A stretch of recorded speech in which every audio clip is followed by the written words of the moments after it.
બનાસકાંઠામાં ભારત પાકિસ્તાન સરહદ પર આવેલ નડાબેટમાં ધોધમાર વરસાદ વરસી રહ્યો છે। નડાબેટના રણમાં પાણી ભરાતા રણ દરિયો બન્યો છે। નડાબેટનો રણ વિસ્તાર પાણી ભરાવાથી દરિયો બનતા અદ્ભુત દ્રશ્યો સર્જાયા છે। નડાબેટમાં અત્યારે ધોધમાર વરસાદ થઈ રહ્યો છે।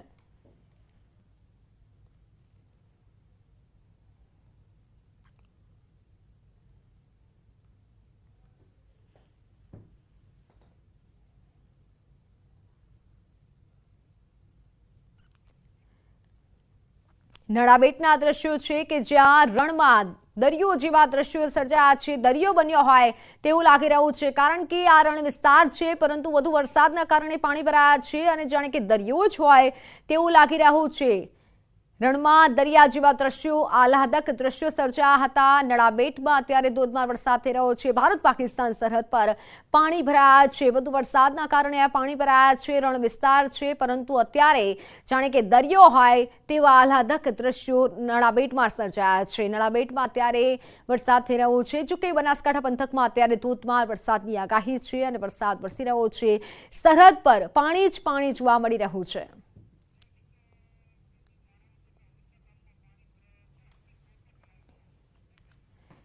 તો માણાવદરમાં ઓસા ગામમાં જે પાણી ભરાયા છે, માંગરોળનું ઓસા ગામ કે જ્યાં પાણી ભરાયા છે, મારી સાથે સંવાદદાતા અંકિત જોડાઈ ચૂક્યા છે।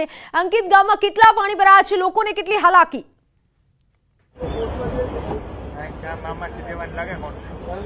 ચોક્કસ સૌપ્રથમ તો હું કેમેરામેનને વિનંતી કરીશ કે તે આ દ્રશ્યો બતાવવાનો પ્રયત્ન કરે। છેલ્લા 2 દિવસથી ગામમાં વીજ પુરવઠો ખોરવાઈ ચૂક્યો છે અને હાલ અત્યારે વીજ પુરવઠો કાર્યરત થાય તેના માટેના પ્રયત્નો છે તે હાલ અત્યારે હાથ ધરવામાં આવ્યા છે। આજુબાજુની તમામ પરિસ્થિતિ જોતા, તમામ જે દ્રશ્યો જોતા જળબંબાકારની પરિસ્થિતિનું નિર્માણ થઈ ચૂક્યું છે। આપ દ્રશ્યોમાં પણ જોઈ રહ્યા છો કે કઈ રીતે લોકોને પારાવાર મુશ્કેલીનો સામનો છે તે ખાસ કરીને કરવો પડી રહ્યો છે।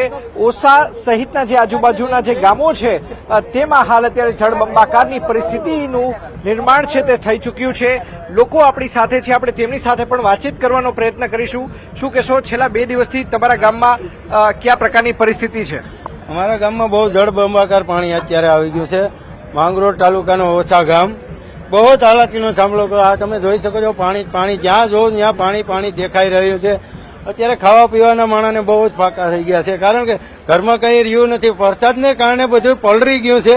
અનાજ દાણો જે કંઈ હોય તે બધો પલળી ગયો છે, વરસાદને કારણે પલળી ગયો છે અને ડાયરેક્ટ સીધી સેલ આવી ગઈ છે પેલાજપુરમાં। તેના કારણે બહુ જ હાલાકીનો સામનો છે, કારણ કે ખાવા પીવાના બહુ જ આંચા છે, કારણ કે જે કંઈ દાણો ધૂણી હતો એ બધો પલળી ગયો છે। પલળી ગયો છે તેના કારણે વધારે બહુ જ ઓલું છે, કારણ કે આ તમે જોઈ રહ્યા છો બહુ જ હાલાકીનો સામનો છે માંગરોળ તાલુકાનો ઓછા ગામ। શું કહેશો, આજુબાજુના કયા ગામો છે કે જે હાલ અત્યારે જળબંબાકાર છે ને ત્યાં જઈ શકાય તેવી કોઈ પરિસ્થિતિ નથી? શું કહેશો? એવી પરિસ્થિતિ અહીંથી 15 જ ગામડા છે, 10 થી 15 ગામડા। પાથરોડ, પુરલામાં, બગસરા, ઘોડાદર, ખામોડા, સુત્રેજ, બાલાગામ, ઓસા, લાંગડ તેવા 15 થી 20 ગામડા પાણીમાં ગરકાવ છે। આ ગામથી આ ગામ જવામાં બહુ જ હાલાકીનો સામનો કરવો પડે। ચોક્કસ તો ખૂબ જ હાલાકીનો સામનો કરવો પડે છે। સ્થાનિક ભરતભાઈ આપણી સાથે છે। ભરતભાઈ, શું કહેશો, કયા પ્રકારની પરિસ્થિતિ ને કેટલા દિવસથી આ પ્રકારની પરિસ્થિતિ? કેટલો વરસાદ પડ્યો છે? વરસાદ તો અંદાજે 14 થી 15 ઇંચ જેવો પડ્યો છે અને સતત 24 કલાકથી વરસાદ વરસી રહ્યો। આજે થોડોક વિરામ છે અને પરિસ્થિતિમાં અમારે જે કંઈ જમીનમાં વાવેતર નહોતું એ બધું સંપૂર્ણપણે પાણીમાં ગરકાવ થઈ ગયું છે અને ખરેખર તો બહુ મોટે પાયે નુકસાની થવાની સંભાવના છે। અને છેલ્લા 24 કલાક ઉપર થતો જે વીજ છે, વીજનો સંપર્ક બી કપાઈ ગયો છે। અમારે ગામ લોકોની ટીમ અને જે જીએબીનો સાથ સહકારથી અત્યારે જેસીબી ને ગામ લોકોના જે યુવાનોથી લાઇટનું કામ ચાલુ છે। લગભગ છેલ્લું 6 થી 7 કલાક થઈ છે, હજી લાઇટ ચાલુ નથી થઈ છે। આવી પરિસ્થિતિ છે સાહેબ। પીજીવીસીએલ શું કહે છે, વીજ પુરવઠો કાર્યરત થતા કેટલો સમય લાગી શકે તેમ છે?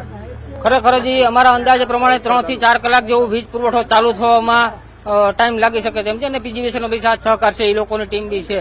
પણ અત્યારે પાણીનો અનુભવ ન હોવાના કારણે થોડુંક પાણીમાં વધારે તકલીફ પડી રહી છે, જે ચાલુ કરાવવા માટે થઈને।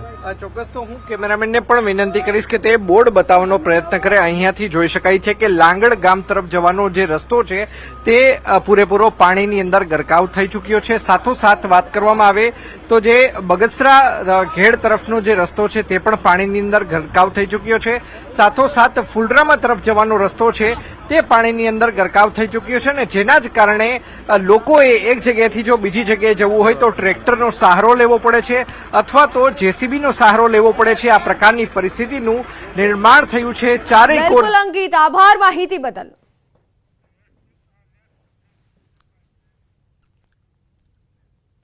તો હાલ સમાચારોમાં સમય થયો છે વિરામનો.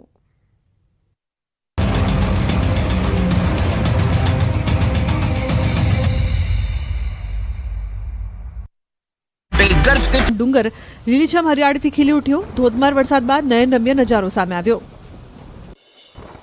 જામનગરના જામજોધપુરમાં ધોધમાર વરસાદ. મેઘરાજાએ દડબડાટી બોલાવતા રસ્તાઓ પર જાણે નદીઓ વહેતી હોય તેવા દ્રશ્યો સર્જાયા. ભારે વરસાદના કારણે નરમાણ ગામ પાણી થયું.